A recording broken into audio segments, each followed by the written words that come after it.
Hello, কি মনে করেছো গিফট পাঠালেই রাগ ভেঙে যাবে? কিসের গিফট? এমন ভাব করছো জানো কিছুই জানো না। সত্যি জানি না। তাহলে এটা কিটা পাঠাইলো? তা আমি কি করে জানবো? তাই তো বলি, আমার বর গিফট পাঠাবে, এটা তো কোনোদিন হতেই পারে না। কেন, আমি তোমার গিফট দিই না? বাদ দাও, বন্দুকের সাথে টুটি গিয়েছো, মজা করো, আমি রাখছি। বিশ্বাস করো, একদম মজা আসছে না। আমি তো তোমার মিস করছি। থাক, তোমার আর মিথ্যে কথা বলা লাগবে না, তুমি রাখো। ঠিক আছে। আমার বর আমাকে রেখে বন্ধুদের সাথে ঘুরতে গিয়েছে। প্রথমে ভেবেছিলাম গিফটটা ও পাঠিয়েছে, বাট পরে বুঝলাম না, এমরাইজ থেকে আমাদের জন্য ইনভিটেশন এসেছে। মূলত এমরাইজ তাদের ইভেন্টে আমাদেরকে ইনভাইট করেছে।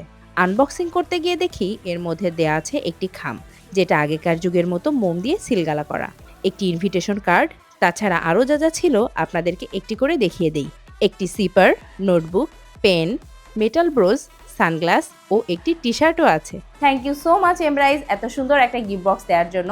আর এই গালা নাইটে কি কি হবে আর আমরা কি কি করব সেটা দেখতে পারবেন আমাদের নেক্সট কোনো ভিডিওতে।